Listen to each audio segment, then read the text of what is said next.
Pessoal, tudo bem? Você tá me ouvindo aí?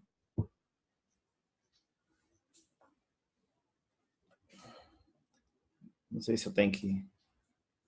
Você tá Olá, conseguindo. Oi, tudo bom? tudo? Tudo jóia? Você tá conseguindo ouvir aí, né? O pessoal vai começar a entrar agora? Uhum, Não, beleza. O Alex também ele já tá entrando já. E o Iaco falou que vai entrar mais no meio. tá bom. Aí só a gente esperar dar umas 7 horas, 7:02 até o pessoal ir entrando, a gente começa aqui. Uhum. Vocês estão vendo minha tela? Não, Não, por enquanto não, né? Ah, sim, ainda não. beleza. Não, então tranquilo. Tá tudo pronto aqui na apresentação, só esperar mais um pouquinho para o pessoal ir entrando aí. Legal.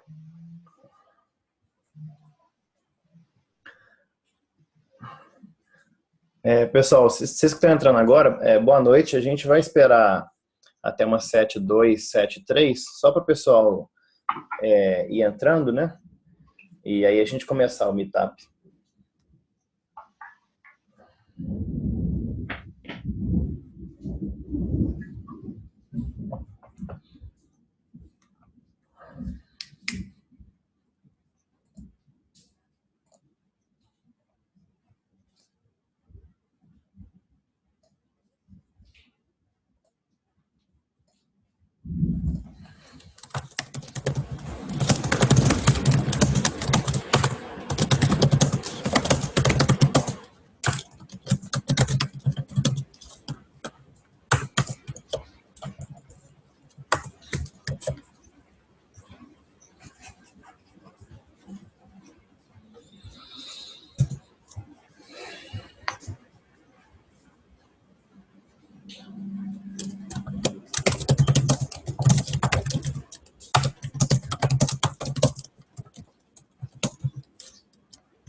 Pessoal, boa noite. Já são 7 horas. Sejam muito bem-vindos, quem já entrou, né? Vamos só esperar até umas 7:02, 7:03, o pessoal ir entrando. E aí a gente começa o meetup.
Pessoal, vocês estão conseguindo me ouvir?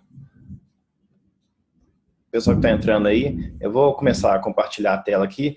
Vocês podem também escrever qualquer coisa no chat aí e mandar perguntas aí que a gente vai vendo e respondendo, beleza? Já são 7:03 aqui, já tem uma galera aqui que entrou, a gente vai começar então. Deixa eu só compartilhar a tela aqui.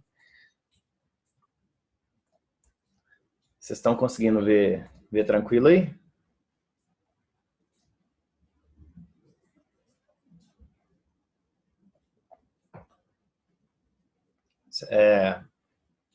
Vocês podem falar no chat também. Vocês estão conseguindo ver a tela aí? Deixa eu só... Eu acho que tem uma tela preta na frente, na metade. Ah, Agora sim. Agora deu? Então beleza. Vamos começar então. Pessoal, então, muito boa noite. A gente está fazendo aqui o segundo meetup do ano, né? Esses meetups mais informais, eles são bons que cada um a gente pode ver de casa mesmo e conectar com o pessoal da comunidade blockchain do Brasil. E é muito fácil de acessar. Eu também estou deixando gravado e colocando no canal do YouTube. Deixa eu só mostrar aqui. Eu criei um canal aqui eu estou colocando os vídeos dos meetups. Se vocês pesquisarem no YouTube aqui, por exemplo, Operation Blockchain Meetup Ethereum, vai aparecer esse primeiro resultado aqui. Se vocês clicarem no canal, tem os vídeos, né? Esse vídeo aqui do último meetup. Quem não viu, é só entrar no vídeo aí. Vocês podem até ver mais rápido também. Vou até mostrar aqui, ó, quem não usa isso ainda. Vocês podem vir nessa ícone da ferramenta aqui. Se vocês quiserem ver o vídeo mais rápido, ver 2 vezes mais rápido ou 1.5 mais rápido, é bom que a gente acaba vendo o vídeo em menos tempo, né? Então, o vídeo desse meetup também eu vou colocar nesse canal. Se vocês entrarem aqui no canal também, quiser inscrever aqui, a gente sempre vai colocar os vídeos. Eu quero colocar mais conteúdo também, né? De blockchain, de Ethereum e outras coisas relacionadas, né? Então, o vídeo vai estar aqui e também no meu site eu coloquei a apresentação. Essa aqui de hoje também eu vou colocar lá no site, ó. O endereço é operationblockchain.org/files. Eu estou colocando os arquivos aqui. Então, esse aqui já tem o do último meetup, né? Só vocês clicarem ali, vai ter a apresentação toda do último meetup, tudo que a gente discutiu, todos os links que eu coloco também de artigos, por exemplo, para a gente acessar depois, você ler com calma depois. E eu acho que é isso. Então, o canal aqui, eu vou subir o vídeo para lá. Aqui nesse endereço, eu vou colocar essa apresentação, o PDF dessa apresentação, né? E, bom, é isso. Vamos começar, então.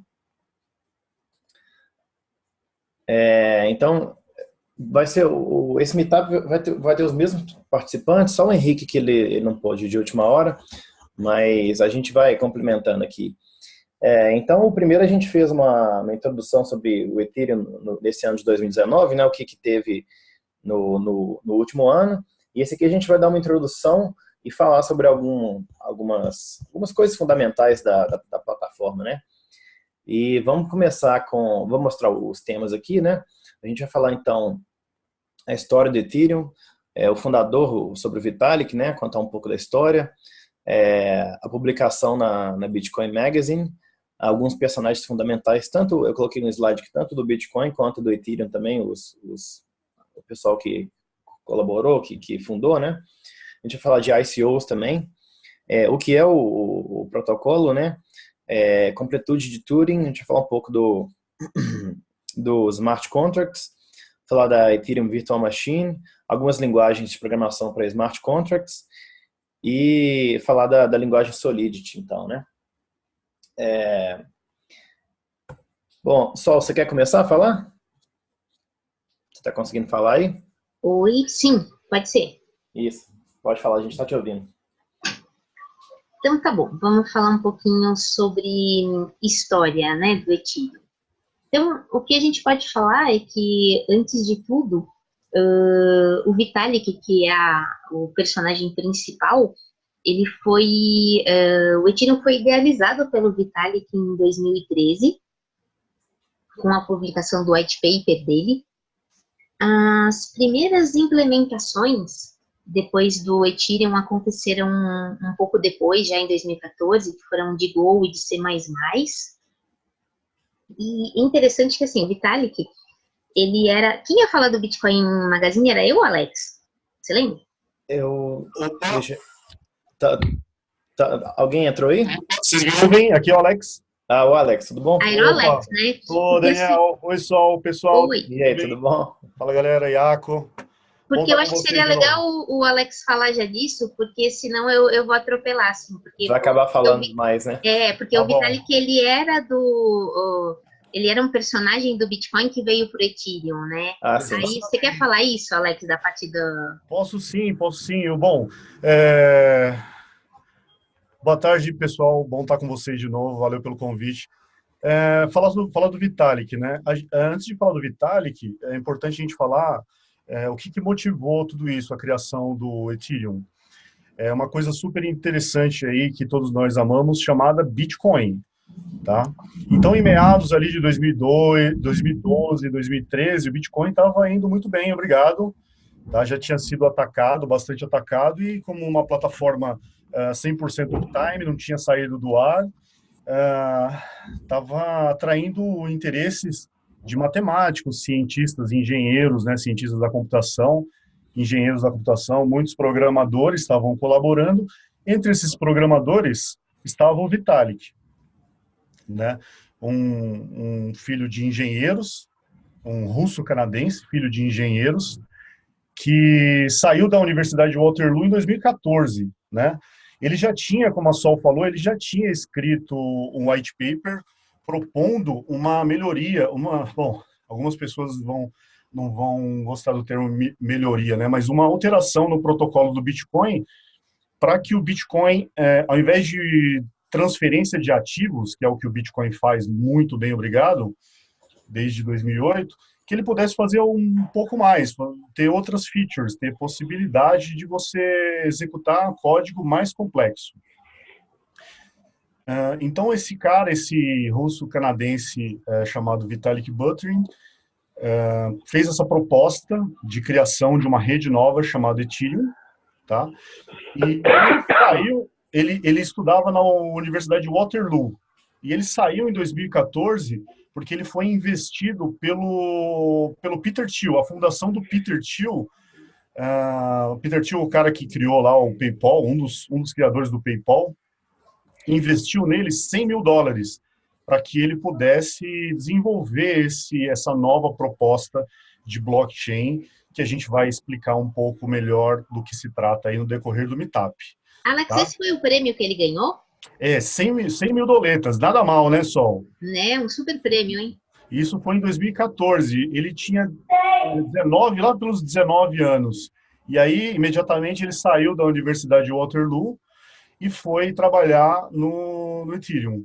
E o que a Sol falou foi da publicação da Bitcoin Magazine, né? Ele já era um dos criadores da Bitcoin Magazine, aficionado por Bitcoin, e, enfim, ele era um dos colunistas também do Bitcoin Magazine, e eu acho que um grande marco da criação do Ethereum é a publicação que eu vou mandar para vocês aí no chat, essa publicação na Bitcoin Magazine, onde ele descreve com bastante detalhes qual era a proposta, a ideia, né? Qual era a ideia, quem estava envolvido, quais eram as inspirações, o que ele trazia do Bitcoin. Engraçado dizer que ele cita aqui uma rede que já existia até há muito tempo atrás, chamada Ripple. Então, ele cita Proof of Stake, ele cita Ripple, ele fala muito do Bitcoin, etc. Então, eu vou mandar esse link para vocês. Isso aqui é considerado, por muita gente, um dos marcos aí da criação dessa nova rede blockchain, que poderia dar possibilidade para as pessoas de criar tantas coisas diferentes, que é o Ethereum. Deixa eu mandar Ô, Alex, no chat. o link que você está querendo mandar é esse aqui? Isso, justamente. Esse aqui, Esse né? mesmo. Eu coloquei na apresentação aqui, então, quando vocês acessarem depois o PDF, vai ter os links. Eu coloquei tanto a Bitcoin Magazine, o link do site, né? Aqui tem uns artigos dele, acho que o último foi 2014, eu estava lendo isso hoje aqui. Você citou do Ripple, né? O Ripple ele é justamente anterior ao Ethereum. Acho que em 2013 ele publicou um artigo falando sobre o Ripple, né? E aqui tem esse artigo, esse link que você ia postar aí, né? Exatamente, é só por curiosidade, a Ripple é bem antiguinha, ela já, inclusive, teve alguns nomes lá, a Ripple Labs, já passou por algumas mudanças de nomes, e nesse momento aí, em 2014, né, em 23 de janeiro de 2014, quando o Vitalik soltou essa publicação aí, esse post, a Ripple era uma das inspirações aí para o que viria a ser o Ethereum. Uhum. Isso mesmo. Então, posso continuar um pouco, Alex? Lógico, Sol, vai lá. Então, a gente vai brincando aí. E é interessante, assim, muito claro que o que o Vitalik queria, ele enxergava coisas para o Bitcoin que o Bitcoin não fazia, e que quando a gente está falando de consenso, então, as propostas, o que ele gostaria que mudasse no Bitcoin, via consenso de comunidade, ele não foi ouvido, então, em função disso, vai ele criar o blockchain dele, surgiu o Ethereum. Traduzindo, né, Sol? Ele tentou fazer uma alteração dentro do protocolo do Bitcoin. Não é assim algo simples, trivial de se fazer, porque o Bitcoin utiliza aí o supermajority, né? 95% da rede tem que aceitar aquela proposição. E foi muito mais simples e foi a melhor opção, né? Criar algo novo. E é importante dizer que é algo do zero, não é um fork. Perfeito. O Ethereum não é um fork do Bitcoin, é um outro código aí criado realmente do zero. Ele teve uma inspiração, mas ele é do zero mesmo, é código novo, tudo novo aí. E aí, depois que ele tem esse patrocínio, né, ganha esse prêmio de $100 mil, aí ele consegue não só ele sozinho estar criando, desenvolvendo o que é o blockchain em si, como é nessa época também que ele chama o pessoal até o pessoal, o Joey Lubin, os outros personagens importantes aí, né? Então, a gente pode falar que, então, além dele, aí surgem outros personagens super importantes. Um seria o Joey Lubin, e em 2014, então, ele era de uma empresa da Suíça, que daí, essa empresa da Suíça é que ajudou a desenvolver mais o que seria o Ethereum, que é a ETH Suíça. E ele, depois o Joey Lubin, lá na frente, é que ele vem a ser o cofundador da Ethereum Foundation, né? Então, aí mesmo, nessa época. E hoje ele é o fundador da Consensys, que é a maior empresa aí em termos de consultoria, em termos de grandes projetos de Ethereum. Aí outra pessoa legal para a gente falar junto com ele também, que o Alex é muito fã, né, Alex? O Gavin Wood. Eu sou muito fã do Gavin Wood. Todos esses aí são grandes feras, e eles já estavam assim ao redor do Bitcoin, né? Todos eles super early adopters. E no momento que estava acontecendo uma baita revolução lá em meados de 2013, até 2014, de 2012 a 2014. Então, todos eles já trabalhando no código open source do Bitcoin, colaborando de alguma forma e interagindo. Então, cada um numa localidade. O Joel Lubin estava lá mais na Suíça, o Gavin Wood estava numa parte do mundo, o Vitalik em outra, e eles interagindo já, de certa forma, criando aí uma organização descentralizada, né, para a criação dessa próxima geração de criptomoeda e de plataforma para aplicação descentralizada, que é o Ethereum. Exato. E aí, então, o Gavin Wood, ele é um cara que ele fez umas coisas importantes dentro do início aí, no sentido de que ele ele formalizou a definição da EVM, ou seja, da máquina virtual do Ethereum. Isso foi em janeiro de 2014. Foi ele que inventou a linguagem Solidity. E também o Yellow Paper, que é a definição técnica do Ethereum, quem escreveu também foi o Gavin Wood. E aí, bem depois, ele fundou, bem depois talvez nem tanto, né? Mas ele fundou a Parity Technologies, que daí, assim, é uma das implementações que tem de nó do Ethereum, que eu gosto mais do Geth, o Alex gosta mais do Parity, não é, Alex? Eu estou meio sozinho nessa. Aqui no Brasil, eu gosto mais do Parity, é um nó escrito em Rust, bem leve, bem intuitivo. O Geth também é excelente, é o mais utilizado, mais popular, mas o Parity também bem performático. E aí, Daniel, posso fazer então o que seria uma definição do Ethereum? Porque daí acho que cada um vai meio que a gente vai falar a nossa, né? A gente vai se complementando? Sim. Só um pouquinho antes de você falar isso, eu coloquei também os personagens fundamentais, os do Bitcoin, e o Alex até comentou da gente falar de alguns personagens. Acho que você conheceu o Peter Todd também, não foi, Alex? Eu interagi na LabitConf da Argentina com o Peter Todd, que na época era um core developer líder lá do time de desenvolvimento do Bitcoin. É um canadense, né, bem polêmico, assim, com opiniões bem fortes, um grande programador. O código dele assim, o pessoal gosta bastante, né, quem dá uma olhada. E é um dos caras, Bitcoin maximalista total, né? O cara que foca bastante aí e acredita quase que exclusivamente na blockchain do Bitcoin, e não sem sentido, né? Porque uma coisa que realmente mudou tudo e vem funcionando muito bem desde lá 2009, quando foi lançada a primeira versão, até hoje, e desintermediando e facilitando a vida de muita gente, demonstrando que a gente tem aí outras opções fora o sistema financeiro convencional. Então esse é o Peter Todd, um programadorzaço canadense, que colaborou bastante no protocolo do Bitcoin, muita contribuição de código, e que eu tive a oportunidade de conhecer em 2015, né? É um grande personagem aí do Bitcoin, junto com todos esses caras que você colocou aí. Satoshi, quem será Satoshi? Vocês querem entrar nessa coisa aí de quem o Peter Todd, ele também teve na LabitConf do ano seguinte, né? Que foi lá na Colômbia. Ele também deu uma palestra muito legal. Eu assisti ele lá também. E aí, dos personagens que estavam aí na tela até, interessante falar que na LabitConf agora, do final do ano, né? A LabitConf sempre acontece em dezembro em algum país da América, né? Mais América Latina, América Central.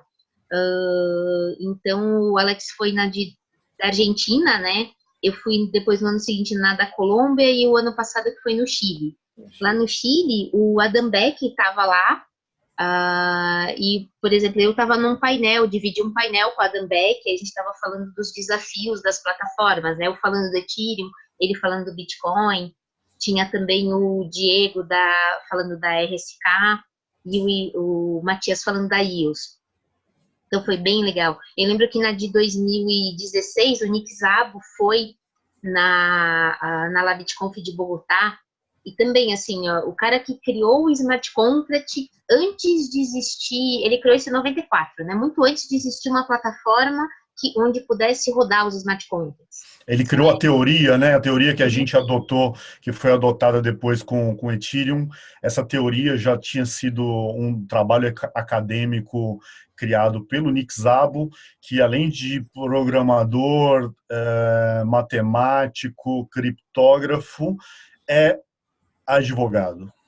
Advogado também.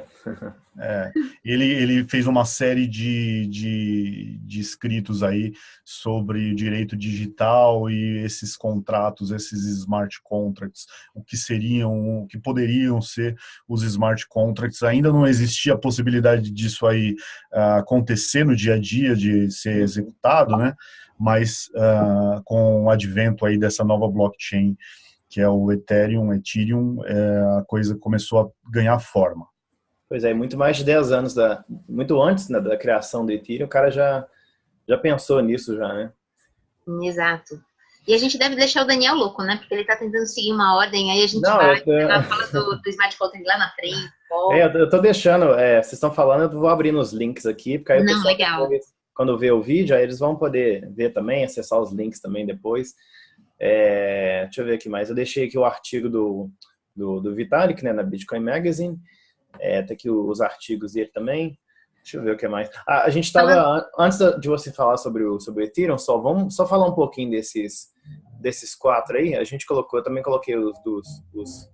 Aí eu queria falar uma coisa do Satoshi, óbvio que não desse Satoshi, né? Sim, Mas claro. a pessoa que se chama realmente Satoshi Nakamoto e que por muitos anos, assim, se sentiu mal com essa história toda, quando os jornalistas começaram a bater na porta dele, realmente. Em algum momento se rendeu ao assunto, né?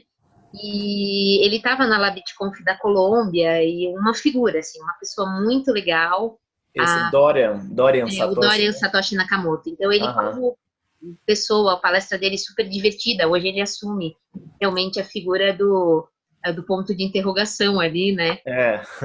E até, assim, os offs, né? Eu lembro depois que acabou a conferência, a gente no dia seguinte, aliás, o pessoal, né? No dia seguinte, a gente foi para uma pizzaria, para uma Papa John's lá em Bogotá. Compramos 2 pizzas, colocamos a nota de 10 mil pesos, riscamos para fazer os 10 mil bitcoins, para fazer nosso símbolo, né? A nossa comemoração. Aí o Dorian Satoshi Nakamoto estava lá com a gente, e uma figura, um amor de pessoa, assim. E tem gente que fala que conversou com ele, sentou com ele por um tempo, assim, e fala, talvez esse cara seja o próprio Satoshi, porque o cara eu também acho. Eu sou uma dessas pessoas. Pois é, que o cara sabe demais, ele sabe muito de tudo ali, talvez seja ele. Pode ser sim, pode ser que tenha uns dedinhos ali. Né? Você quer passar então para o que é o Ethereum? Pode ser, não sei, tem algum personagem, mas volta lá para ver. Alex, quer falar de algum? Acho que faltou falar só do Ralph Finney, uma das pessoas que começaram a interagir na rede do Bitcoin junto com o Satoshi. Então, diria assim, uma das pessoas mais importantes no advento do Bitcoin, porque logo que saiu a primeira versão, ele começou a interagir muito com o Satoshi, e para muitas pessoas, o Ralph Finney é o Satoshi Nakamoto. Muitas pessoas dizem que o Ralph Finney ele faleceu, né, de uma doença degenerativa, e conforme ele foi deixando de interagir lá no grupo falando sobre Bitcoin e na rede, etc., diminuindo a quantidade de interações de e-mails, foi quando a doença do Ralph Finney foi aumentando. Então, a partir tem uma coincidência aí muito grande, que o Satoshi foi saindo ou diminuindo a participação no grupo, e a doença do Ralph Finney foi piorando. Até que, em um determinado momento, as coisas aconteceram. O Ralph Finney ele faleceu, e o Satoshi parou de interagir no grupo de e-mail. Tem uma coincidência aí, né? Muito grande. Aí eu queria falar uma coisa do Adam Back também, que ele tá aí. O Adam Back foi quem criou o Proof of Work. E também, ele criou o Proof of Work muito antes de imaginar que existiria um Bitcoin para ele ser usado no Bitcoin. Porque o Proof of Work também é de mais ou menos de 94, eu não lembro certo? Mas o Proof of Work ele foi criado como uma forma de você mostrar que o seu e-mail não era spam. Então, para cada e-mail que era enviado, ele fazia uma prova de trabalho e o e-mail ele fazia parte da prova de trabalho. Então, você tinha que gastar o processamento do seu computador para enviar cada e-mail. Isso seria usado para provar que você está enviando e-mails sérios, então você não está mandando e-mail para um monte de gente, porque você gastaria muito para isso. Então, esse é o conceito inicial do Proof of Work. Aí eles usaram a ideia, né? Essa ideia do Proof of Work para colocar no protocolo do Bitcoin, né? Exato, no Bitcoin, no Ethereum não é exatamente o mesmo, mas é o mesmo conceito, né? Aham. Isso aí foi o Hashcash, né? Exato. Uma espécie de uma moeda onde você teria que pagar para mandar e-mail muito barato se você mandasse pouco, mas seria caro se você fizesse spam. Então, isso aí seria muito bom se pudesse ser implementado, porque a quantidade de spam que a gente recebe hoje em dia, brincadeira, né? Aham. Com certeza. Você quer continuar aqui, então? Podemos. E o seguinte, tinha mais algum personagem interessante? Não, né? Acho que a gente pode ir pro Não, Ket. só os dois, o Bitcoin e o Ethereum mesmo. Então tá bom. Então, pensando assim, o que é Ethereum? Eu enxergo o Ethereum, então, como sendo uma rede de mineração que é descentralizada, então é um blockchain descentralizado, aí, então que incorpora uma plataforma para desenvolvimento de software que é capaz de executar smart contract. Então, ela vai executar os contratos inteligentes e, em função disso, ela pode executar aplicações descentralizadas, tudo isso, então, usando a tecnologia do blockchain. Uhum. Então, a gente tem programas, não é mais simplesmente a troca de valores que vão existir entre os computadores e que vão existir as cópias dessas trocas de valores em todos os computadores. A gente vai ter a publicação e a execução de programas de computador que vão ser executados em todos os computadores que rodem um nó de Ethereum. E então a gente vai muito além de simplesmente uma troca de valor. Outra coisa importante é que assim, essas aplicações, esses programas, eles vão funcionar exatamente da forma como eles foram programados. E aí não tem nenhuma possibilidade de censura, ou de fraude, ou de interferência, porque o código do Smart Contract ele está publicado no blockchain e está duplicado em todos os nós, então ele é imutável. Aham. O que mais vocês completam aí? O que vocês acham? Eu deixei algumas características aí que a gente pode falar, que foi essa grande sacada do Vitalik, né, de usar essa rede peer-to-peer global, mas você colocar programas, né, nessa rede que executam computação, programas Turing Complete, né, que o Alex vai falar agora. Uhum. E também tem essas particularidades que eu coloquei, que a gente pode falar também, os endereços, né? Tanto endereço de usuário quanto endereço dos contratos, as transações, ela tem uma criptomoeda própria para você. Acho que a ideia original do Ether não foi para ser uma moeda como o Bitcoin foi mais para ser a criptomoeda que dá, que faz o protocolo funcionar, né? O gas, né? O combustível ali para o Isso, protocolo funcionar. Que o isso. gas ele é medido em unidades de éter, né? Uhum. Exatamente. E também essa computação, e a gente falar da Ethereum Virtual Machine, é só a gente dar uma passada nessas particularidades, né? Dar um geral assim na plataforma. Uhum. A gente pode dizer que o Ethereum ele nasceu para ser um grande computador global.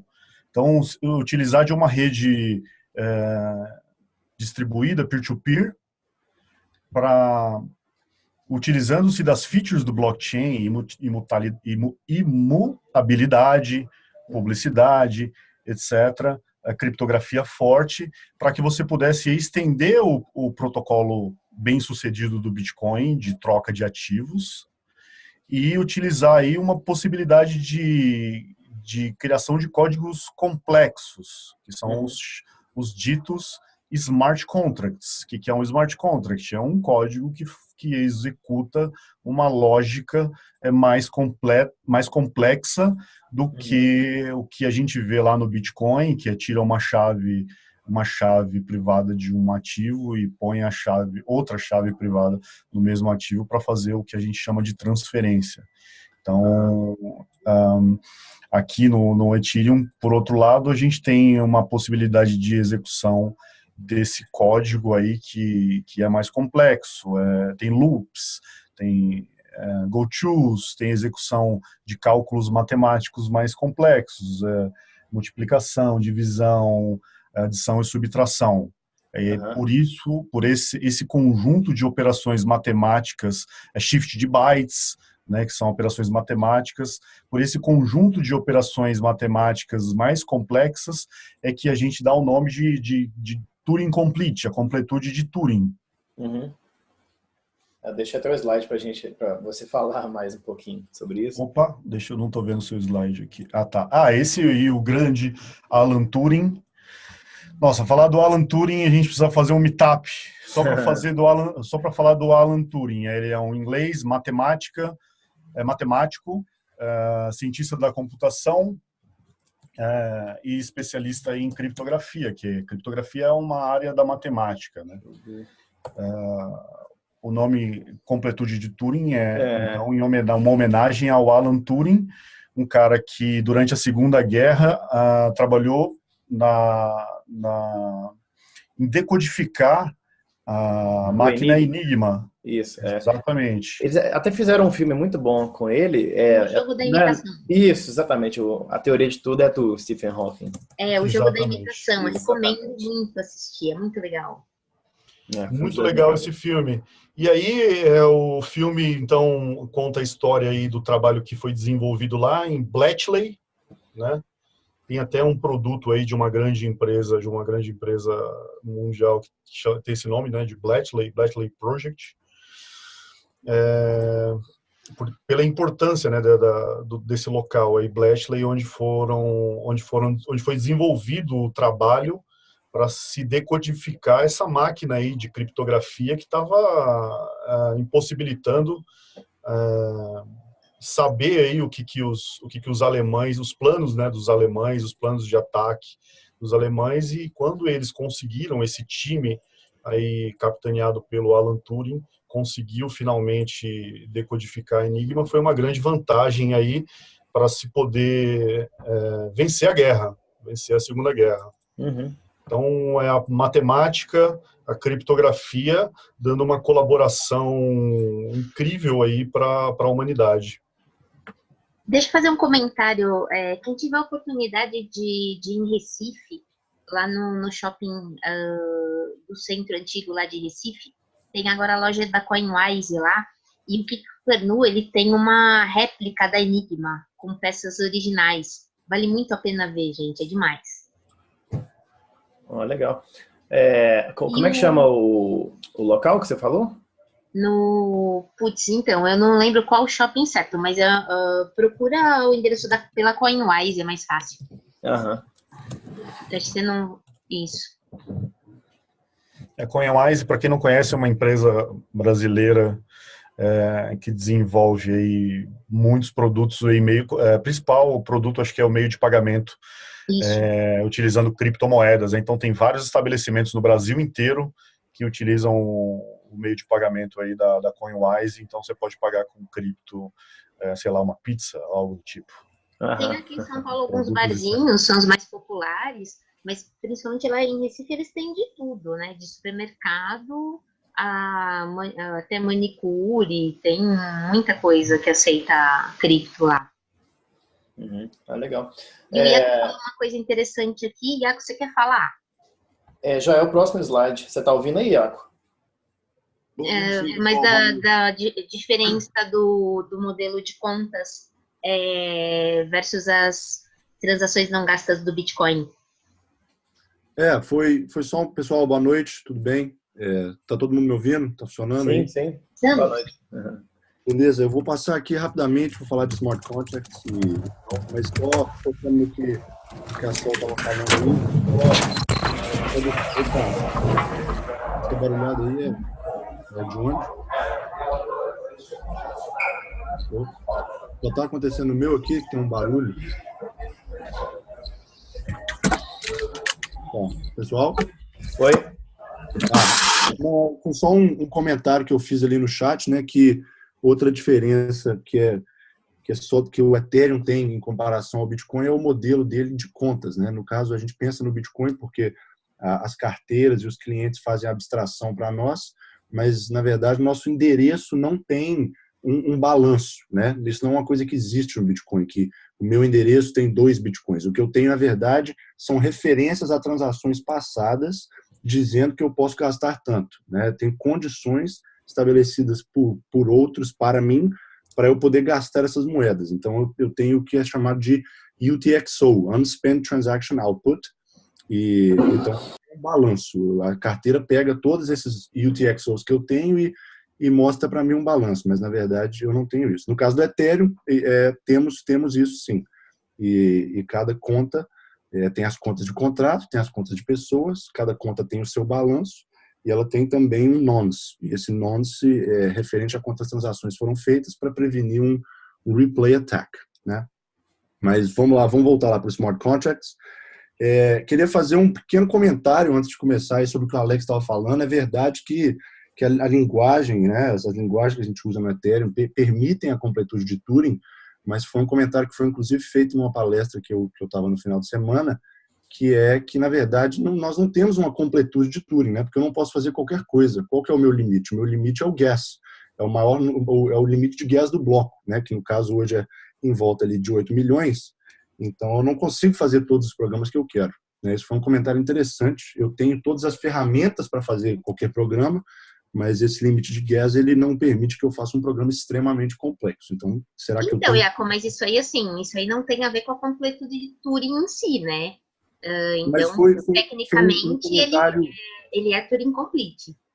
Sim, eu consigo fazer qualquer coisa, mas a verdade é que eu não necessariamente consigo, né? Foi só um comentário interessante, não é em termos técnicos, mas é que eu não consigo fazer todos os programas que eu gostaria de fazer. Mas eu tenho sim todas as ferramentas com o Ethereum, com a linguagem para fazer um programa complexo. O limite vai ser o seu dinheiro, né, que você está colocando ali. Não é o seu dinheiro, porque o limite é a quantidade de gas, porque ou seja, a quantidade de coisas que cabem dentro de um bloco. Exatamente. E tem o limite do bloco também. Não o então limite, eu já tive, exatamente. E no caso assim, por volta de 8 milhões.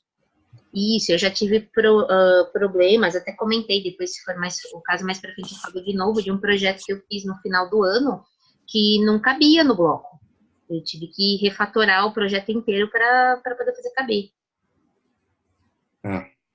Ok, então vou tratar aqui um pouquinho de smart contracts e queria fazer, na verdade, um comentário antes de eu começar, Daniel, só pelo poder desse meetup. Começamos aqui uma comunidadezinha de brasileiros na área de blockchain aqui em Londres. Legal. Depois do meetup, recebi uma mensagem e, eu tô aqui em Londres, então encontrei com um brasileiro aqui em Londres e agora somos um grupo de 3. Eu não sei se está todo mundo ouvindo aí. Iaco, eu não sei se o Marcelo tá aí, né? Mas o Marcelo, ele fez aula comigo em Lisboa e fui eu que falei para ele participar do meetup passado e depois falar com você porque você estava em Londres.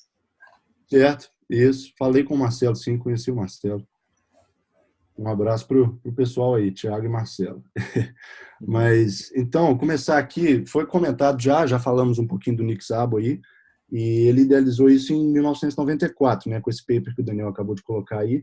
Esse aí é de 1996, mas eu acho que a primeira vez que ele publicou alguma coisa no espaço foi 94, né? E eu tô com uma frase traduzida aqui, ele falou nesse papel que o smart contract é um protocolo computacional que age independentemente para executar propósitos específicos, né? Então, o que ele é? Ele não é, isso virou clichê já falar isso, mas é verdade que ele não é nem inteligente e ele nem é um contrato, porque ele só faz o que ele foi programado para fazer, ele não consegue pensar, a gente não consegue aí incorporar uma inteligência artificial e o contrato ele simplesmente faz o que você programou ele para fazer, e ele não é um contrato, na verdade, né? Isso é uma coisa que muitas pessoas têm uma dificuldade quando a gente fala contrato inteligente, que elas têm na cabeça essa ideia de contrato legal, né, perante a lei, e claro que nós podemos incorporar esse tipo de características num smart contract, mas ele não tem a ver, só simplesmente é o nome, mas ele não temos que ficar com a cabeça com essa ideia de contrato legal, né? Então, por que a gente não conseguiu fazer isso antes, né? Essa é uma pergunta, né? Por que a gente não tinha smart contracts antes se eles já foram idealizados aí 20 anos antes do Ethereum? E a verdade é por causa do centralizador, né?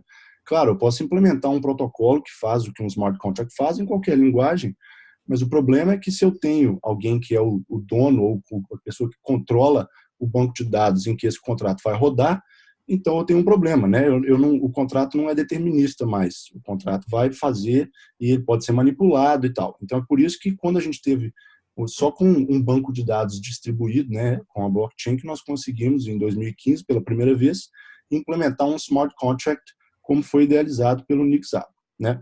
Então, o que eles são? Eles são código que seguem um protocolo if this, then that.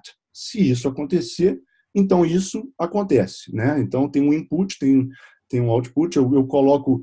E eles não agem por si só, nunca. Eles precisam ter uma interação, precisa ser um usuário ou um outro contrato que está chamando uma função. Então, ele não roda, você não pode colocar aí para ele rodar automaticamente e tal. Tem que ter algum agente externo chamando, né? E eles têm 4 características mais fortes, que é o código imutável, a execução determinista, ele vai sempre fazer o que foi programado para fazer. No caso do Ethereum, aí, especialmente, ele é all or nothing, né? Se uma função parar no meio, ela reverte o estado, então ele não para no meio, ou ele completa, ou ele volta para o começo. E tudo que acontece ali é público, né? Porque ele está rodando na virtual machine de todos os nós da rede, então tudo que está acontecendo é público. E então eu vou dar uns exemplos melhores abaixo de como é que funciona. Eu queria comentar então sobre linguagens para você programar um smart contract. No caso aqui do Ethereum, a gente fala mais de Solidity, né? Existe também a Vyper, nós comentamos um pouquinho no último meetup. E existe também, se você quiser fazer num low level, você pode, claro, usar Assembly, que foi uma coisa que eu percebi recentemente, que por otimização vale a pena em alguns casos. Mas existe também uma linguagem chamada U, que ela não é muito conhecida, mas ela é meio no meio ali, né? No fundo, low level nós temos Assembly e high level nós temos Solidity e Vyper, e YUL, U, é uma linguagem que fica ali mais ou menos no meio. A documentação do Solidity fala um pouquinho dela. Mas outras plataformas, EOS, por exemplo, usa C++, na maioria de seus contratos, e, por exemplo, outras plataformas como o Lisk estão com a sua proposta de usar, por exemplo, JavaScript, né? Ou também o Neo fala que usa uma variedade de linguagens diferentes, só para falar aí que existem maneiras de programar contratos inteligentes em plataformas aí com linguagens tradicionais. Mas vale dizer que o salto para Solidity ou para Vyper de um Python ou de um JavaScript não é muito grande, e eu realmente recomendo. Então tá bom, então vou dar um exemplo, né, de como é que funciona um smart contract. O que vale manter na cabeça é que ele substitui um intermediador, né? Então, ao invés de nós termos um intermediador ou um custodiante ali no meio, agora nós temos o smart contract, nós temos código. Ao invés de confiar em alguma pessoa para garantir a execução de algo, a execução de termos que foram concordados por algumas partes, você tem um código. E esse é um código que você vai auditar, você pode verificar a execução dele, né? Então, um exemplo de um empréstimo, né? Como é que funciona? Concordamos com os termos, eu e Daniel vamos fazer um empréstimo aqui, concordamos nos termos. Escrevemos um smart contract, publicamos ele na rede. Esse é o primeiro passo, né? A criação do contrato. E aí começa o empréstimo. Como é que vai funcionar? Ao invés de eu mandar diretamente para o Daniel o dinheiro, né? A gente vai estabelecer tudo ali, quanto vai ser os juros, quanto vai ser o tempo. E ao invés de eu mandar o dinheiro diretamente para o Daniel, o dinheiro vai ser mandado para o contrato, né? E o contrato vai manter esse dinheiro ali.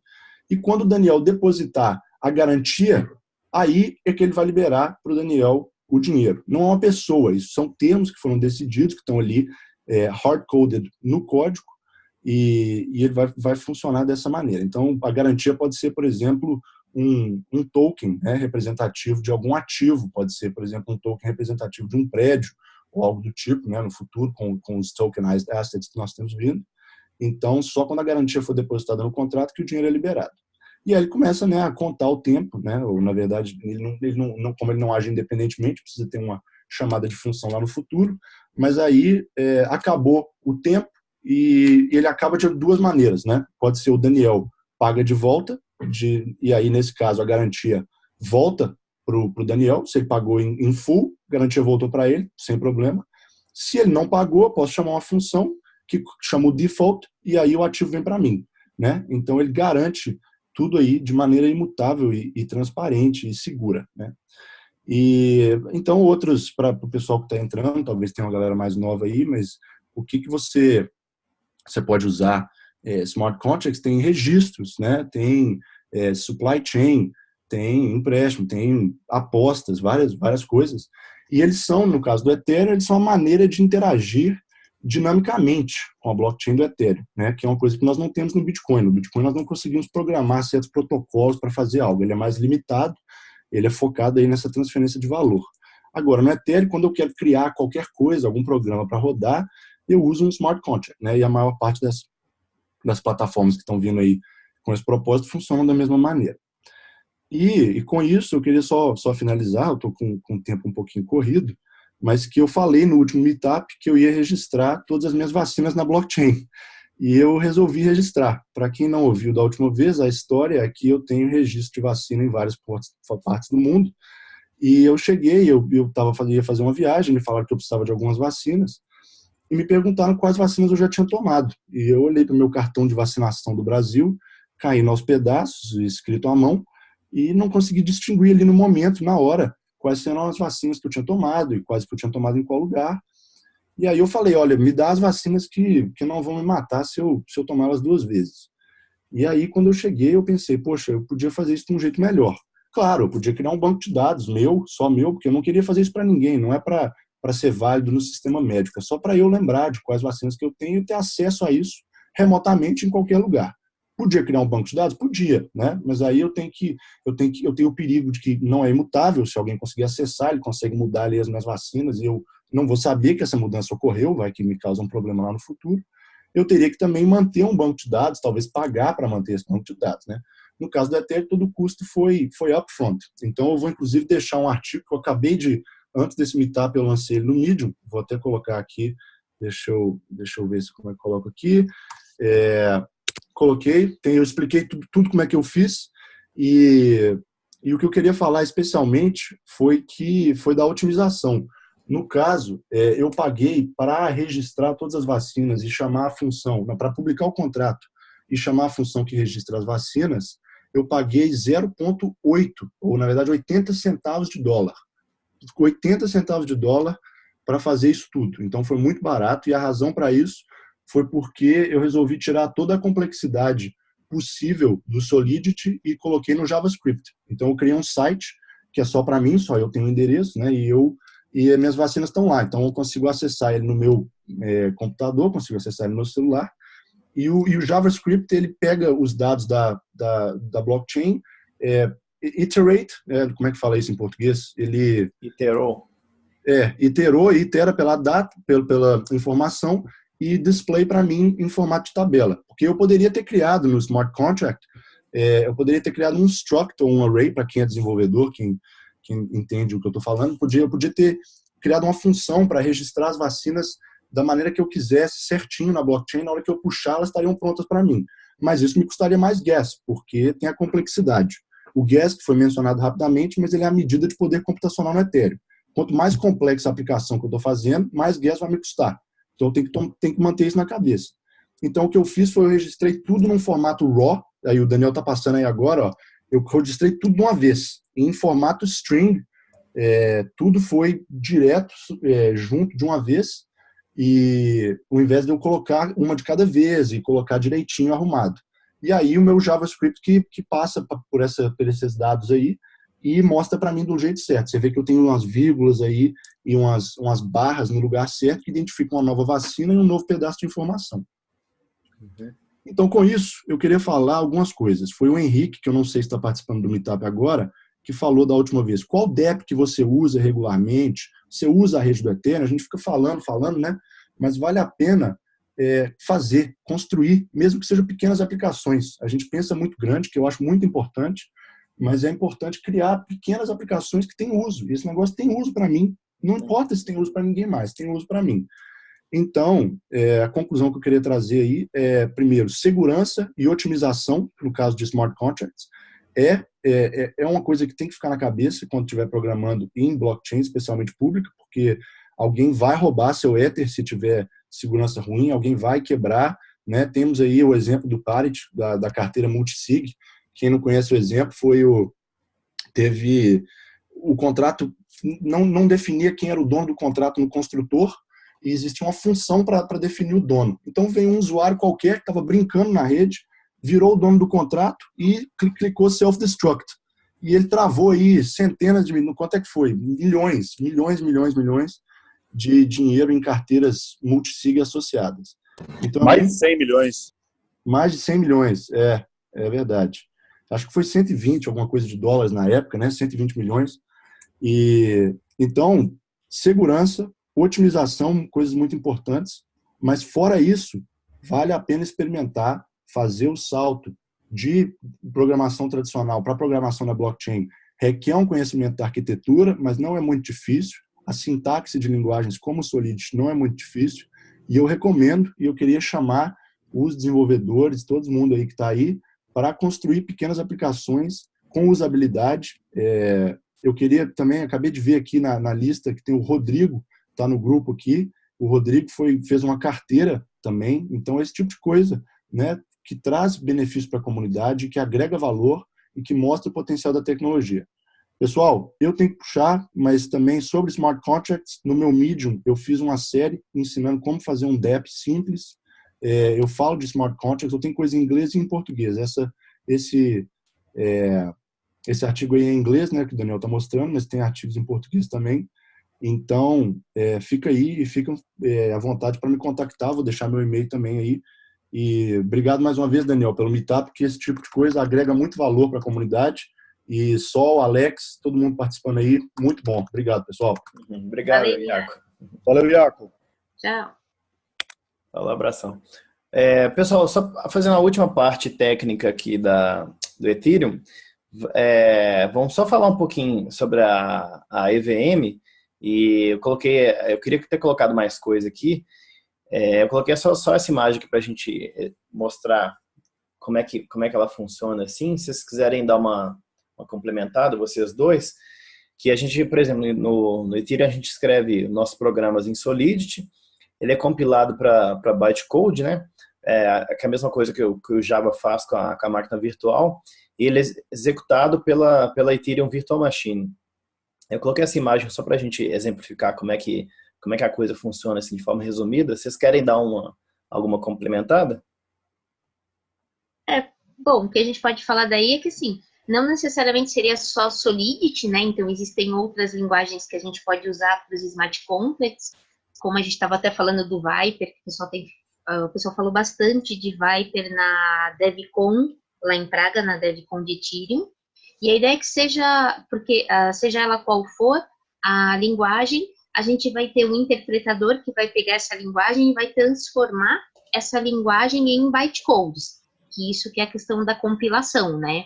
Então, a imagem está super bem feita para demonstrar exatamente isso. A gente tem um código-fonte feito numa linguagem que é mais parecida com a gente, que a gente entende. Aí, essa linguagem vai ser compilada para um monte de númerozinhos que a gente não vai entender nada, mas que é o bytecode, que aí sim ele já está numa forma que pode ser executado pelo nó do Ethereum, que é pela Ethereum Virtual Machine. Uma coisa do Vyper, o pessoal tem alguns códigos em Vyper está gastando menos, está ocupando menos espaço do que quando são feitos em Solidity, por isso que ela está ficando mais popular. Pelo menos o pessoal estava falando bastante dela lá em Praga. Uhum. Você quer falar alguma coisa aí, Alex, sobre a EVM? Só complementar, né? Essas linguagens de programação, no caso aí você usou a Solidity, vai detalhar sobre a Solidity, mas essas linguagens de programação, elas são abstrações, né, de alto nível para a gente criar os códigos, os comandos para efetuar as operações matemáticas que vão rodar as regras que a gente programou. Então, hoje a gente fala principalmente aí, como a Sol falou, da Vyper, o Daniel falou da Solidity, mais popular, baseado em JavaScript, né, e C, mas a gente tem, inclusive, nesse curto período de tempo, a gente já tem linguagens que foram aposentadas. Então, a gente tinha uma linguagem baseada em Python, chamava Serpent, que foi aposentada aí, principalmente por um tweet do Vitalik, né, dizendo que não acreditava mais que essa linguagem Serpent pudesse ir para produção, pudesse gerar smart contracts prontos para produção. A gente teve outras também, teve uma LLL, que é Low Level Lisp, né, baseada em Lisp, uma linguagem bem complexa e aí por isso também não foi muito popular. E tinha uma linguagem baseada em Go, chamada Mutan. Enfim. Então a gente já tem um hall aí de outras linguagens de programação, fora essas, né, que já foram citadas aí pelo Iaco, pelo pessoal. A gente já tem outras linguagens que foram utilizadas, testadas e não foram para frente, assim como a gente já teve também, que foi citado pelo Iaco, o problema lá do Parity, que serviu como experiência. Todos os fracassos dessas linguagens servem para a gente ter uma evolução no protocolo, e as próximas linguagens que vão surgindo, elas vêm com muitas melhorias, né? É o caso da Solidity. Uhum. Eu coloquei nesse slide os links de tanto das linguagens, né? Tem o GitHub de algumas linguagens aqui, o exemplo de, por exemplo, as plataformas Ethereum, o EOS, Cardano, Waves também, a linguagem que a gente escreve os smart contracts em Waves, e também os links comparando as diversas linguagens, né? Quando vocês tiverem um PDF, só clicar aqui que vai abrir o link lá. Tem um artigo muito bom aqui no GitHub que faz a comparação dessas diferentes linguagens e plataformas de smart contracts, né? Então, vale a pena dar uma olhada nisso aqui. Você quer falar mais alguma coisa sobre essas linguagens? Algum comentário? Eu queria fazer um comentário só sobre aquela história do bug do Parity, né, da carteira multiassinada, que, na verdade, assim, que foi congelado, deu 1 milhão de Ethers, que isso, na época que aconteceu, equivalia a 280 milhões de dólares. Hoje já vale bem menos, né? Ou não, né? Não lembro. Ou talvez não, talvez valha até mais, porque isso aí foi em novembro de 2017. Em 2017 valia bem mais. Mas é isso, em dólar, na época, a gente estava falando de 280 milhões de dólares. Continua sendo muito dinheiro, né? E é 1 milhão de Ethers, né? Mesmo o Ether valendo 100 dólares agora, é muita coisa. Exatamente.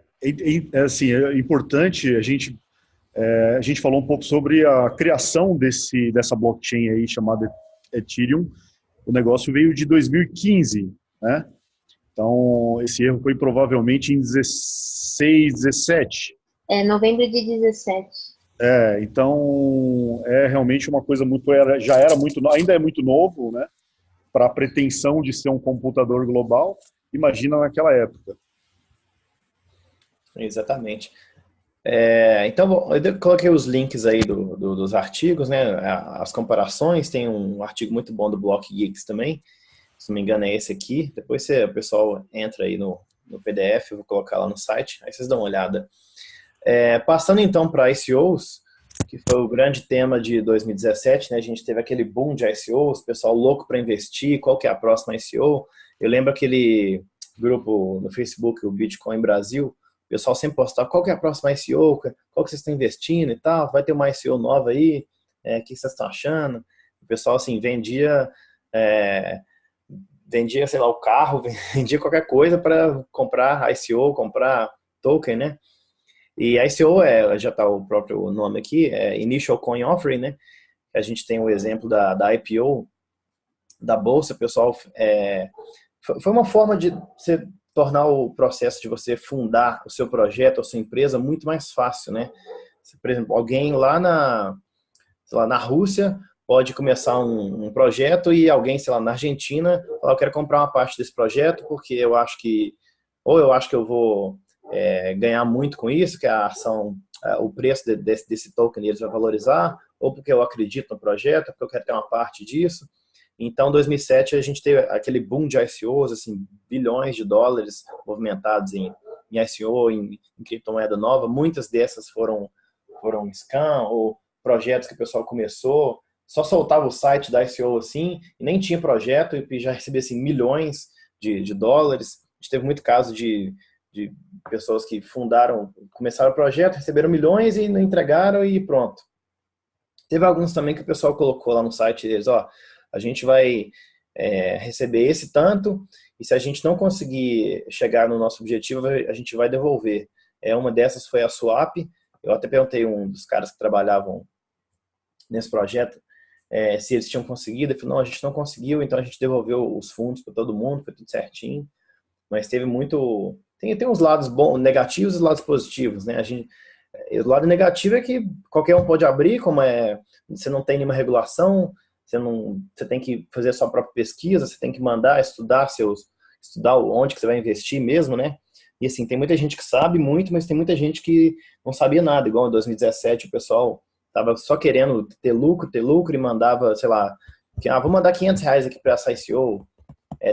Teve algumas que, lembra a única que eu entrei, que deu certo, eu pesquisei bastante, tem uns amigos nossos que também entraram, que foi a EOS, né? Eu lembro que na época eu mandei um Ether para a ICO da EOS e eu recebi, acho que na época, acho que era 300 e alguma coisa EOS, né? Então, eu vou até mostrar no código aqui, eu separei para a gente analisar esse código, como é que funcionava a ICO, né? Deixa eu só passar para essa parte aqui de uma vez, eu abri no Remix aqui. Antes disso, vocês querem comentar alguma coisa? Acho que é isso. Sobre a SEO, você falou praticamente aí tudo que é o mais importante. Vocês querem dar algum exemplo? Contar alguma história de vocês ou conhecidos? Um comentário que eu tenho para fazer é que, assim, o SEO, ele teve o boom dele em 2017, né? Em 2018, em maio já, por exemplo, na Consensus em Nova York, na Semana de Blockchain, se você falava em alguma empresa que estava fazendo SEO, o pessoal lá, como investidores, eles já não davam atenção, já torciam o nariz. Já torciam o Agora, nariz, né? então... Pois é, 2017, qualquer esquina abriu uma SEO, né? Exato, tudo virava SEO, era qualquer PowerPoint e white paper bonitinho, tinha dinheiro. Às vezes nem entregava o projeto e já arrecadava centenas de milhares ou até milhões, né, de dólares. Pessoal, eu separei um código aqui muito simples, só para a gente mostrar como é que funciona a ICO, qualquer teoria, né? Então, esse programinha simples aqui em Solidity mesmo, que eu escrevi no Remix, mostra como é que funciona esse esquema dessa ICO, né? Resumindo, o pessoal, você mandava, por exemplo, se sua a ICO do projeto recebia em Ether, ela te devolvia em proporção do preço do token deles, né? A quantidade de tokens daquele projeto. Então, por exemplo, aqui a gente definiu no código que para cada Ether, para cada um Ether que o contrato receber, ele vai retornar para o endereço que mandou, né, para o usuário, 100 tokens. Então, isso aqui o pessoal definia. Na época, o exemplo que eu dei do EOS, né, para cada um Ether, eu lembro que eu recebi 316 EOS, uma coisa assim, na época. Isso foi, acho que julho de 2017. Então, assim, você define numa função simples aqui, por exemplo, a proporção, né, para cada um Ether que eu receber, né, isso aqui é o valor redondo, né, a gente vai retornar para esse endereço 100 tokens, né. Então, aqui, a gente analisando aqui o construtor do contrato, no caso, nesse contrato aqui, ele está recebendo como argumento o supply inicial, né? A pessoa que fizer o deploy desse contrato vai definir. Então, por exemplo, a gente definir, sei lá, inicialmente a gente vai ter 1000 tokens, ou sei lá, 1 milhão de tokens aqui, né? E aí você faz o deploy desse contrato, eu vou mostrar na prática aqui, e aí a gente tem um dono do contrato, né? E na inicialização desse contrato, a gente tem essa estrutura de dados aqui, um mapping, né? Que vai ter o balanço que vai mapear cada endereço na rede, ele vai ter um número de tokens associado àquele endereço, né? Então, na inicialização do contrato, na publicação do contrato para a rede, né? O contrato recebe como argumento o supply inicial de tokens, né? E algumas ICOs você poderia criar mais tokens, né? Do inglês, a palavra mint, você poderia, abrasileirando, mintar mais tokens, né? Como se fosse, sei lá, minerar, publicar mais tokens, né? Mas nesse contrato simples aqui, a gente só cria os tokens com supply inicial, por exemplo. Vamos colocar 1 milhão de tokens. E o endereço que criar aquele contrato vai ser o dono do contrato, ele vai receber inicialmente, né, esses tokens iniciais. Então, vamos fazer o deploy desse contrato aqui. Eu acho que você podia falar em emissão de tokens. Isso, emissão, exatamente. Do inglês mint, né? Seria, no português, emitir novos tokens, né? Igual, por exemplo, o Banco Central emitir novas moedas, emitir novos reais, né? Imprimir dinheiro. Aqui seria imprimir tokens, né? Então, a gente, por exemplo, a gente fez rodando aqui no browser mesmo, a gente tem 5 endereços, então a gente perdeu um pouquinho de Ether aqui, porque a gente publicou o contrato, né? Então, esse primeiro endereço aqui, se eu fiz essa função getBalance, que ela retorna, ela vai pegar exatamente o endereço do contrato, o contrato o endereço que está interagindo, né, vai retornar o balanço em tokens daquele endereço, que é o mapping que a gente explicou aqui agora há pouco. Então, se a gente chamar esse getBalance, ele vai retornar exatamente esse 1 milhão de tokens que a gente emitiu, né, na publicação do contrato. Então, beleza. Como é que funciona, então, se a gente, por exemplo, simulando que outro endereço aqui, ele quer interagir com o contrato, e a gente fez essa função pública aqui, ó, buy tokens, né, que é, por exemplo, o endereço que está selecionado aqui, ele tem 100 Ether, e a gente vai selecionar aqui Ether e, por exemplo, o cara quer investir 1 Ether, mandar 1 Ether para essa ICO, né? Ele vai chamar essa função buy tokens, e aí é feita a transação, né?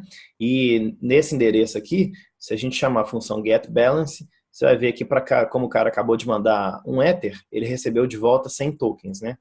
Aqui você vê que ele está 1 Ether a menos, né? Tem um restinho aqui, isso foi feito para pagar a transação, né? Então, por exemplo, se a gente selecionar o endereço do dono do contrato, né, e chamar a função getBalance, ele vai ter aquele 1 milhão menos os 100 que, por exemplo, a ICO acabou de mandar para o cara que investiu, né? Então, só terminando de analisar o código aqui, esse endereço aqui, quando ele mandou 1 Ether para lá, por essa função buy tokens, né, comprar os tokens, ela é payable, ela tem essa palavra reservada aqui, que é justamente para você receber Ether, né? Por contrato receber o Ether. Aqui a gente definiu que para cada 1 Ether ele vai te retornar 100 tokens, né? E a gente chama essa função transfer aqui, que ela é privada do contrato. Ela vai receber como argumento o endereço que está interagindo com o contrato, no caso chamando essa função buy tokens, e o número de tokens que a gente vai mandar para aquele endereço, né? Então aqui quando você chama a função transfer, a gente vai verificar. Esse aqui é um contrato simples, a gente poderia fazer outras verificações, mas só para manter o código simples e mostrar como é que funciona o processo de ICO, né? A gente então verifica que o dono do contrato tem, no mínimo, esse tanto de tokens que está sendo pedido para mandar, né? A gente verifica que isso não vai dar um overflow. Isso aqui é uma coisa mais não tão básica da linguagem. E aqui a gente faz a transferência de tokens, né? A gente, então, subtrai aquele tanto de tokens que a gente vai mandar para a pessoa que investiu, né? A gente subtrai esse valor do dono do contrato, que inicialmente ele tinha 1 milhão, né? E a gente incrementa no endereço do cara que está chamando a função buy tokens, né? Que é justamente esse endereço aqui. A gente incrementa aquele número de tokens, né? Que é 100. Então, que foi o que a gente viu aqui. Quando a gente chama aqui o cara que acabou de comprar a função getBalance, a gente vai ver 100 e o original aqui ele vai ter aqueles 1 milhão menos, né? Então, por exemplo, se a gente fizer um outro exemplo aqui, vamos que o cara vai investir 10 tokens. Vai investir 10 Ethers, né? E chamar a função buy tokens. A gente chamando aqui nesse terceiro endereço aqui, ó, a função getBalance, para cada Ether que ele mandou, ele recebeu 100 tokens de volta. Então, isso é um exemplo simples mostrando na parte técnica, né, como é que funciona a ICO, né?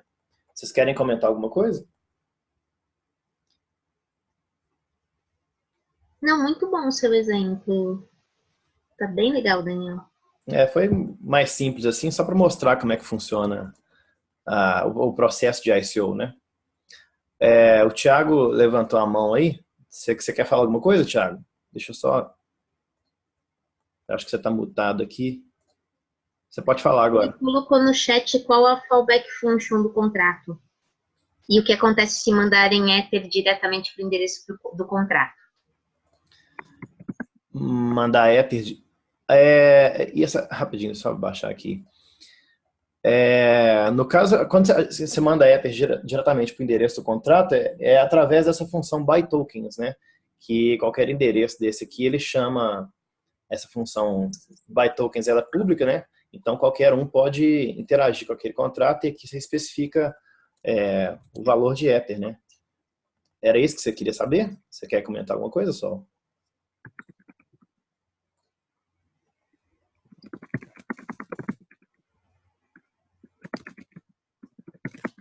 Deixa eu só abrir o...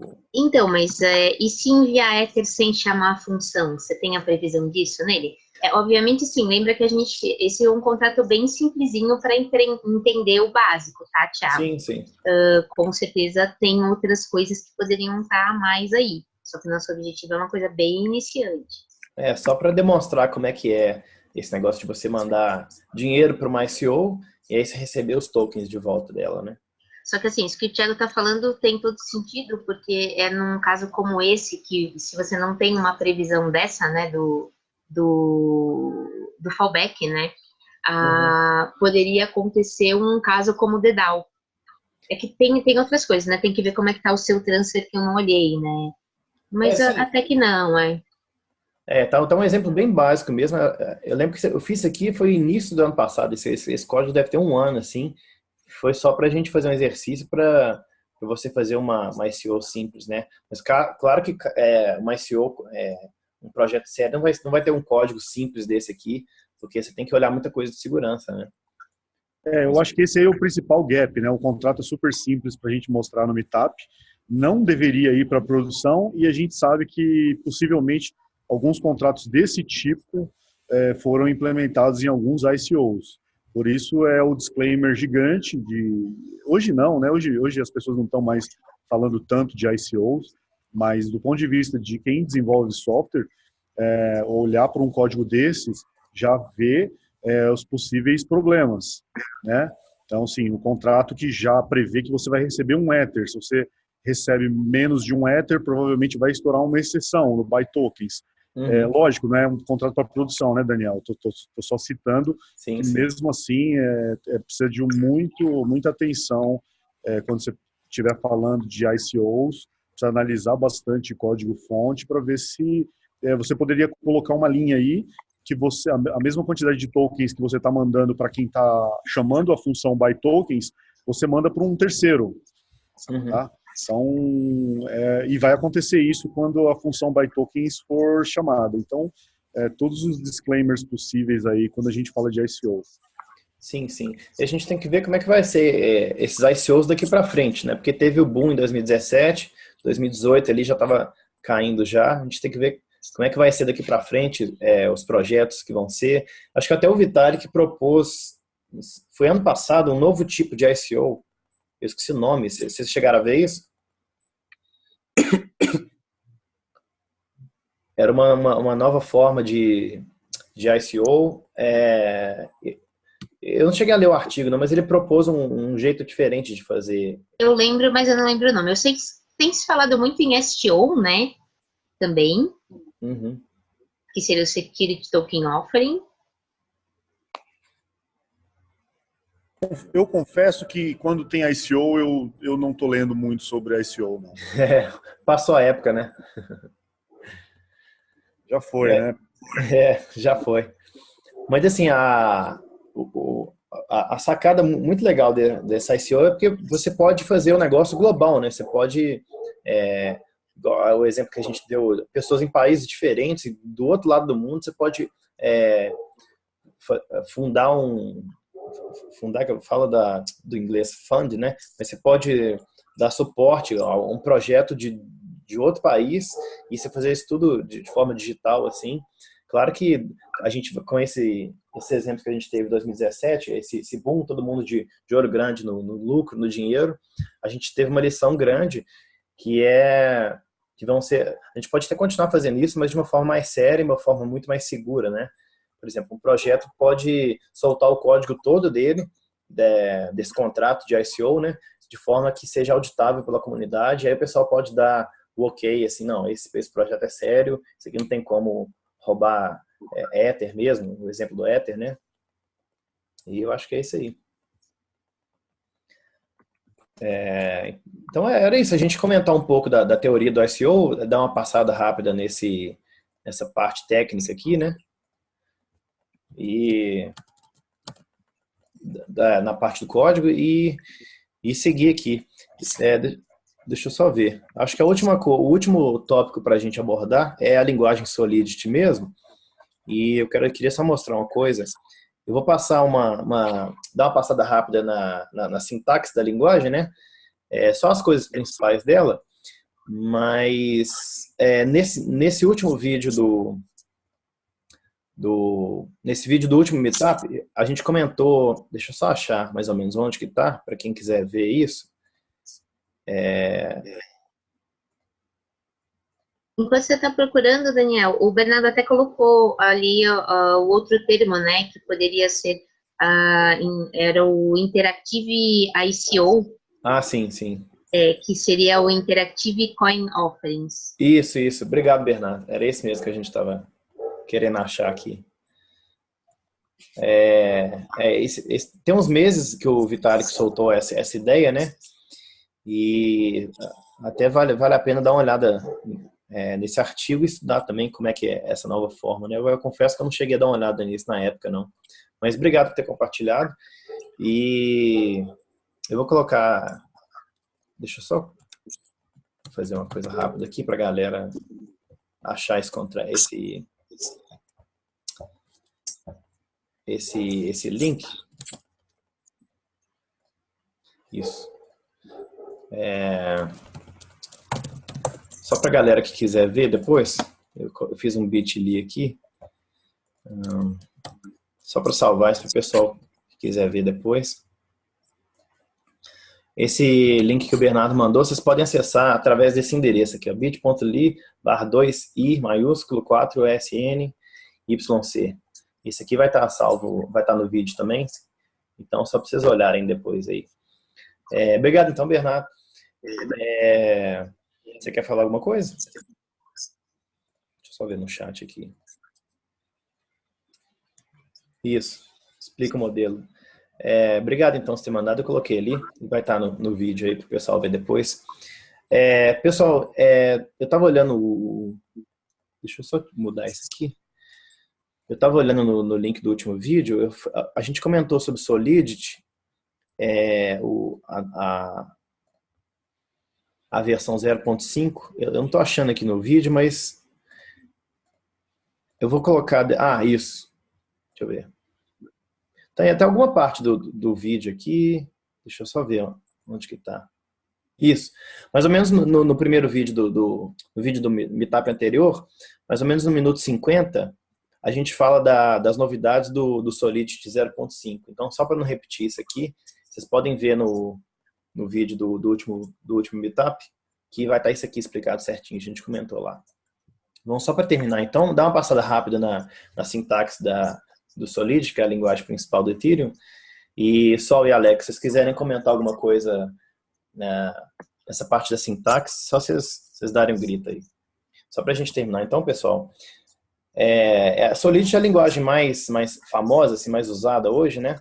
E ela tem uma sintaxe muito fácil para quem nunca programou com ela, aprender bem rápido. Assim. Você aprender os conceitos de endereço, de transação, de contrato, você já começa a brincar muito rápido ali. Então, só para a gente passar a sintaxe rápida da linguagem, os comentários em Solidity, o comentário de linha única e multilinha são igual de algumas linguagens como Java, JavaScript, o pessoal que programa já conhece, né?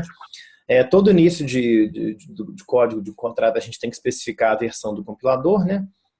Com esse Pragma Solidity, você especifica a versão, você pode especificar, se não me engano, hoje a versão mínima e a versão mais recente, né? Os tipos primitivos do Solidity, a gente tem o booleano inteiro, o inteiro sem sinal, né? Byte, string, e tem uma novidade que é o address, né? Que é tanto o endereço de um usuário, uma conta externa, né? Quanto o endereço de um contrato. aqui só para a gente dar uma passada rápida na sintaxe, a gente pode usar structs para modelar objetos mais complexos, né, do que um tipo de dado primitivo. A gente poder, por exemplo, modelando um candidato em uma eleição, você pode colocar o número dele, né, por exemplo, do candidato, sei lá, 57, 59, 10 numa eleição. Você pode colocar o partido político do contrato em um string, o nome dele em um string e o tanto de votos dele, né? Então, com essa struct a gente consegue modelar tipos de dados mais complexos, né? A gente pode fazer um enum, que em vez de você finge que a gente está programando um jogo e você tem o bonequinho principal lá, ele pode ir para cima, para a direita, para baixo ou para a esquerda, né? Então, em vez de você definir, para cima é 0, para a direita é 1, para baixo é 2, você pode definir como vai para cima, vai para a direita, vai para a esquerda, fica parado, né? Então, isso aqui é mais fácil de nós humanos entendermos, né? Então, a gente pode modelar isso para um enum. Os arranjos, né? Aqui tem a sintaxe de algumas declarações de arranjo, né? Para quem já programa em outras linguagens, aqui não vai ter muita diferença. A sintaxe é praticamente a mesma. Essa novidade de mapping, a gente mapeia uma chave com valor, né? No caso, o exemplo que a gente deu da SEO, você tem um mapping com o nome balanços e ela mapeia endereço, e para cada endereço ela vai ter um inteiro, que são, por exemplo, os tokens relativos àquele endereço, né? A gente pode, por exemplo, mapear inteiros para objetos mais complexos, né? O construtor da linguagem, se você não colocar nenhum construtor no seu código, no seu contrato, o default vai ser esse aqui, né? Construtor sem argumentos, público e sem um corpo naquele construtor, né? E aí você pode também definir alguma coisa na inicialização daquele contrato, né? Aqui eu dei o exemplo da gente criando um contrato, por exemplo, adicionando um struct nesse candidate, que seria um arranjo, né? Bom, só seguindo aqui, então. Solidity é uma linguagem que aceita herança, né? O Solidity aceita herança múltipla? Sim, mas é complicado. Sim, eu já fiz umas coisas com 2 ali, mas eu não lembro, assim, tem umas coisinhas chatas no meio. Ou seja, é melhor simplificar, né? Sim. Não, beleza. Então, no exemplo aqui, a gente tem no contrato animal e que seria herdado por esse contrato humano, né? Então, você só coloca human is animal e aí você vai herdar, esse contrato humano vai herdar as propriedades desse contrato animal, né? A gente usa bastante esse require para você verificar algumas condições. Por exemplo, você está fazendo uma função e no início da função você vai verificar alguma coisa que ela tem que ser verdadeira antes de você seguir para o resto do corpo da função, né?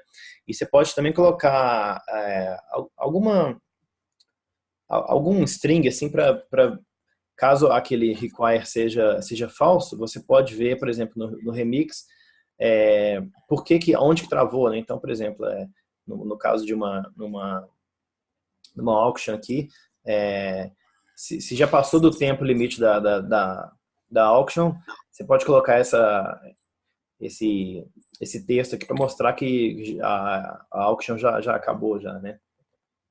A gente tem os modifiers, que isso aqui o pessoal usa bastante para definir o dono do contrato, né? Acho que no próximo slide, exatamente. A gente tem, por exemplo, a função eleição, e, por exemplo, a gente define na assinatura da função aqui, finalizar eleição, né? Ela é pública e a gente tem esse modificador aqui, only owner, né? Ou seja, somente o dono do contrato. Então, quando alguém chama essa função aqui, somente o dono do contrato, então, cada chamada dessa função, essa função vai chamar o modificador only owner, né? Somente o dono do contrato.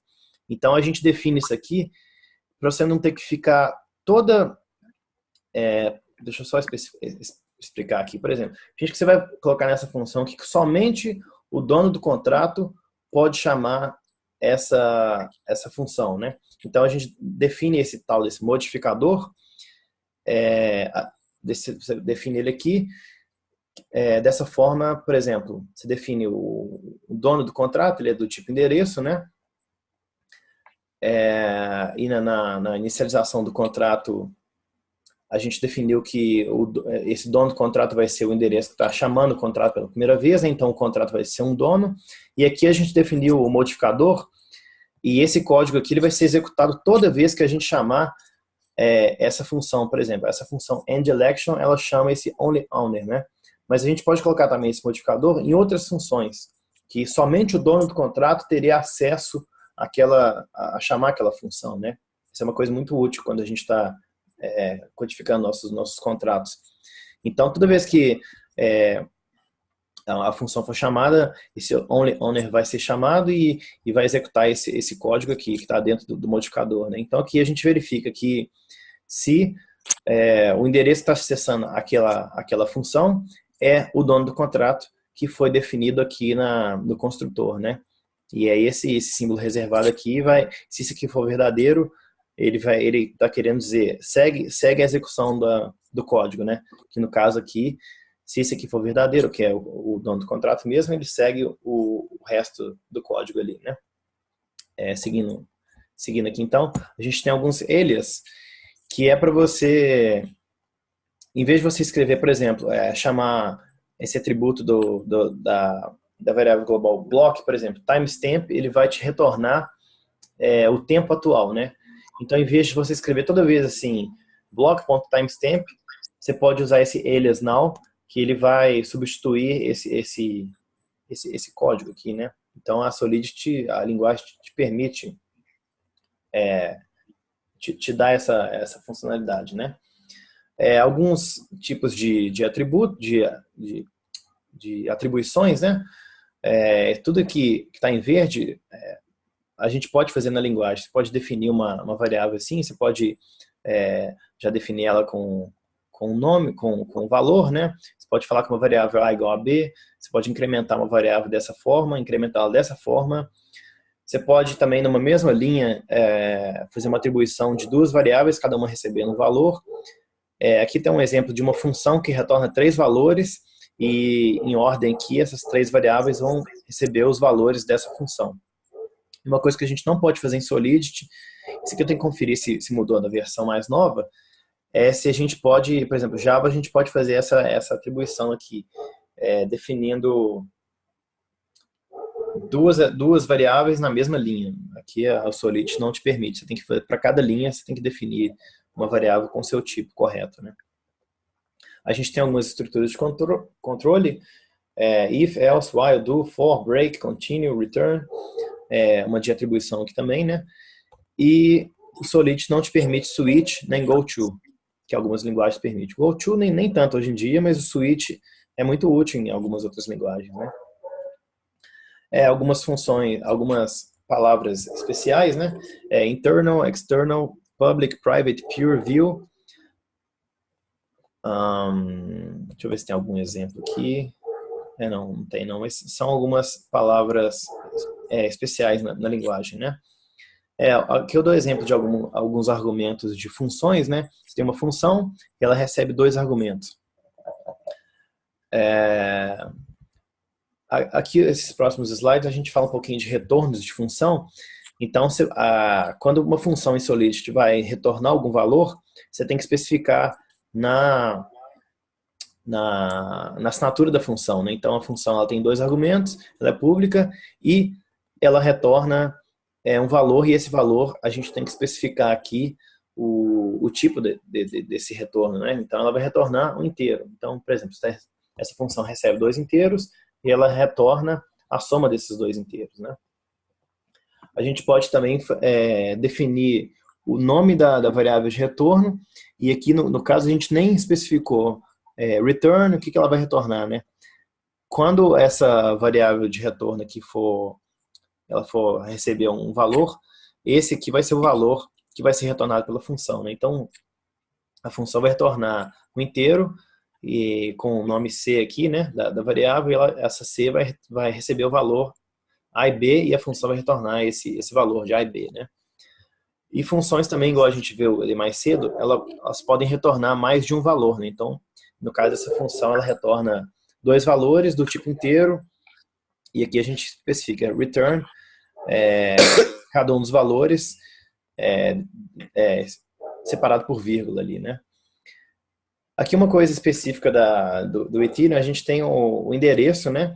O endereço ele pode ser tanto de uma conta externa, como uma conta de usuário, ou o endereço do próprio contrato, né? Então, por exemplo, para a gente retornar o balanço de um contrato, a gente chamaria, a gente acessaria exatamente dessa forma aqui. Você passa essa palavra especial, essa palavra reservada, ela aponta para o próprio contrato. Aqui a gente está transformando esse ponteiro em um endereço e a gente está chamando o balanço daquele contrato, né? Então aqui, por exemplo, especificando as funções de transferir Ether, né? Transfer e Send, a gente vai chamar a função transfer e quem está chamando é o endereço que vai receber aqueles Ethers, né? Então, para você mandar Ether, você pode tanto chamar a função transfer quanto a send, né? Como a gente mostrou ali no contrato simples de ICO, para uma função receber Ether, a gente tem que especificar essa palavra reservada payable, né? Então, no caso aqui, essa função send ETH to contract, ela é pública, para receber Ether a gente tem que especificar que ela é payable, e aqui está retornando um booleano, né? No caso, essa função aqui, a única coisa que ela faz, ela só recebe Ether do contrato e retorna verdadeiro como valor de retorno, né? O Solidity tem alguns eventos também. Então, para definir eventos, a gente define com essa sintaxe aqui. Você especifica seu evento e os argumentos daquele evento, né? E quando você vai emitir o evento dentro do seu código, das suas funções, o Solidity 0.5 especifica que a gente tem que chamar o evento com essa palavra reservada emit, né? A gente tem essa variável global MSG, de message, que, por exemplo, duas coisas que a gente mais usa na programação em Solidity é message.sender, que retorna o endereço que está interagindo com o contrato, né? E message.value, que é o tanto de Ether ou de Whey, né? Que está sendo mandado naquela transação para o contrato, né? E, se não me engano, essa variável global message, ela tem 5 atributos. Eu só coloquei os dois mais usados, né? Que são sender e value. Algumas unidades de Ether aqui, a gente tem o Ether, o Finney, que são Szabo e Whey. Whey é a menor unidade de Ether, né? Então, por exemplo, aqui está a conversão feita. Um Ether equivale a, se não me engano, 10 a 18 Whey. E um Ether, por exemplo, equivale a 1000 Finney, né? E assim por diante. Algumas propriedades de variáveis globais, né, que a gente pode acessar, por exemplo, a gente pode chamar a variável global block e chamar number, a gente vai receber então o número daquele bloco. Se a gente chamar block.timestamp, a gente vai receber como se fosse o momento atual, né, a hora atual. E a gente tem esse alias now, igual a gente já viu, né? Se quiser pegar, por exemplo, o hash do bloco, a gente chama block.blockhash. E message.sender, message.value, que a gente já viu, né? E, por exemplo, a variável global também, tx, faz referência à transação, né? Alguns valores da transação. Um exemplo aqui seria chamar o preço em gas daquela transação, né? Algumas coisas relacionadas ao contract, né? O this, ele aponta para o contrato. Se a gente quiser, por exemplo, pegar o balanço daquele contrato, a gente faz uma atribuição para address e chama .balance. A gente pega o balanço do contrato.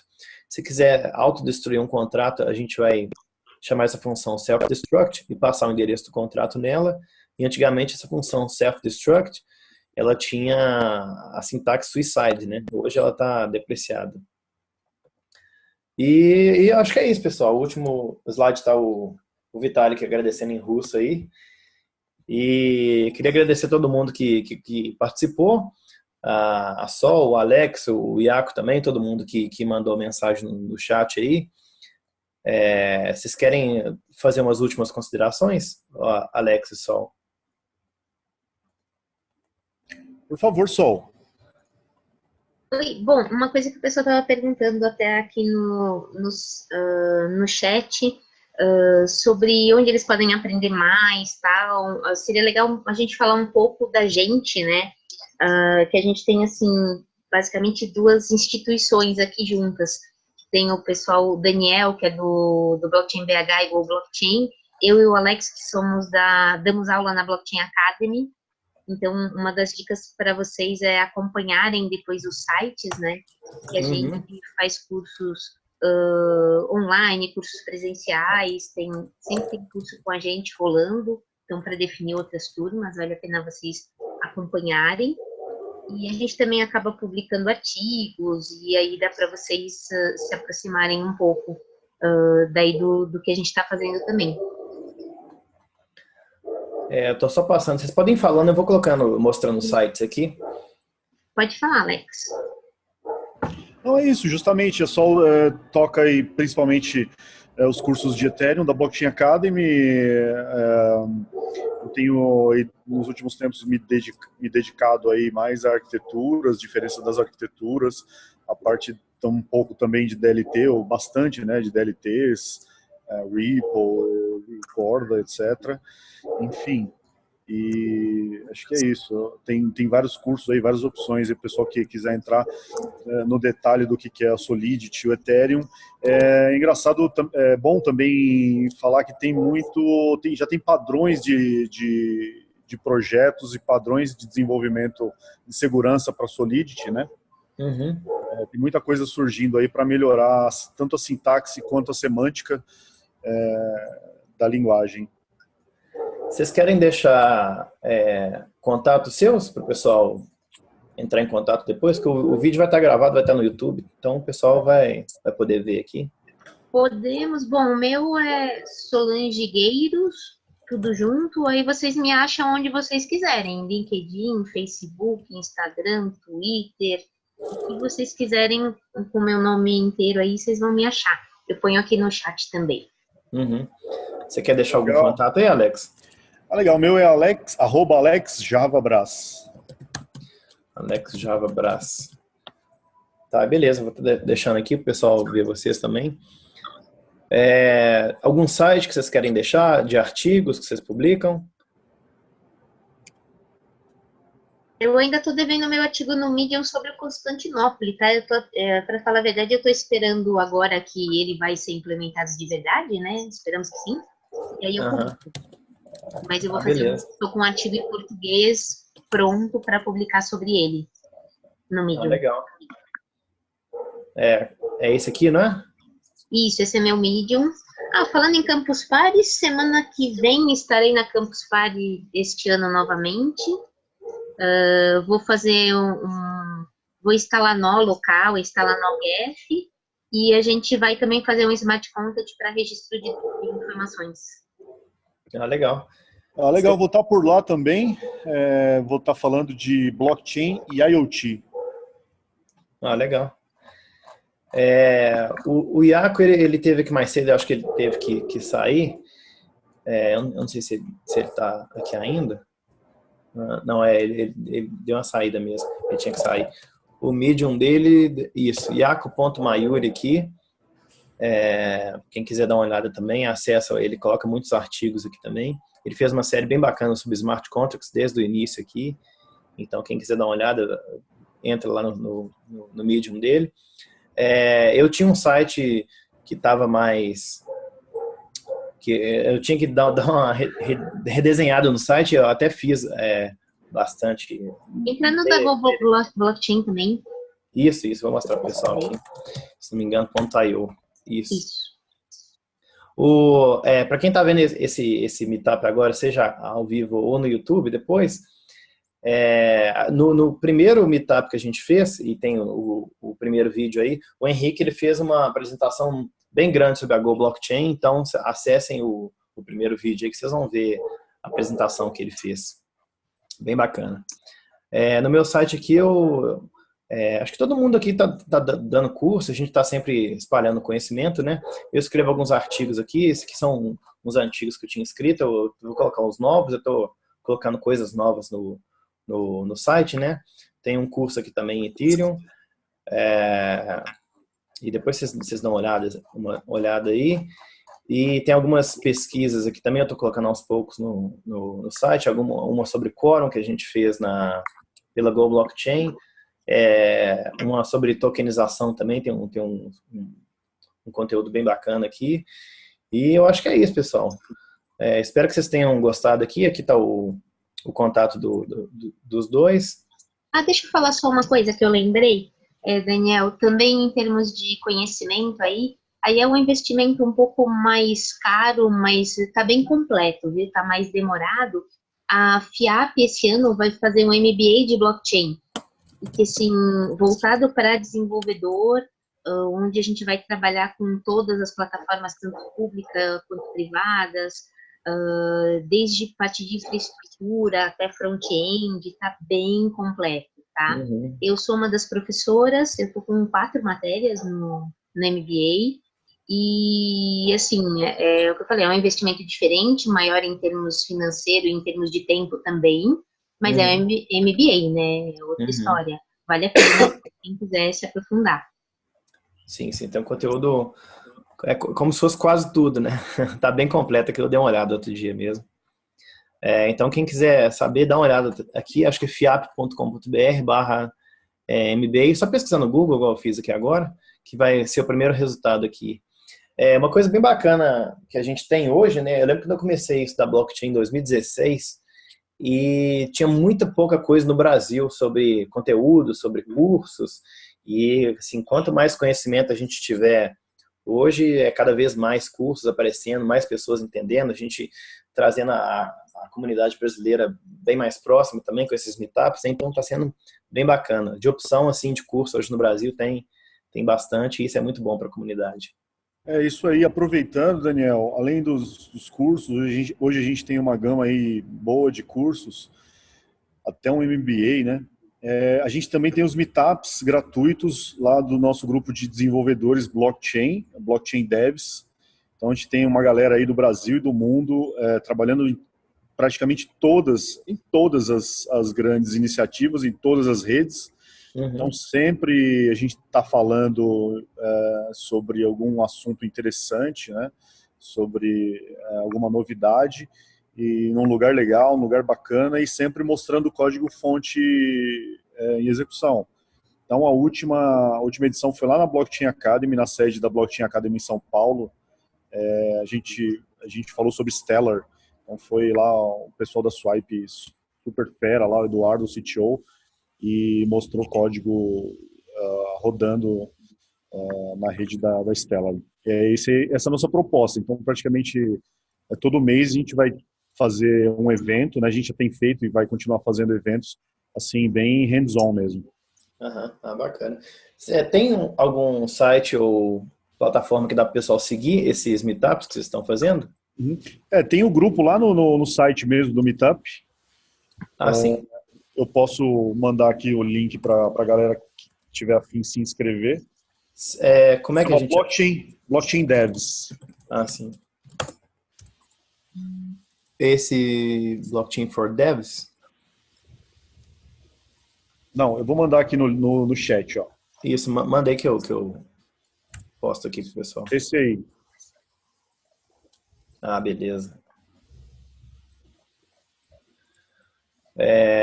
Bacana. Então, pessoal, tem esse grupo do Meetup aqui, Blockchain Devs, e o pessoal posta bastante sobre os encontros aqui. O evento que o Alex falou foi semana passada, né, se não me engano. Isso aí. Isso. E é isso aí. Legal a gente ver a comunidade brasileira sempre crescendo e o Brasil ficando forte na tecnologia, né? E é por isso que a gente tem feito esses meetups e cada vez mais espalhando conhecimento bom, acho que é isso mesmo.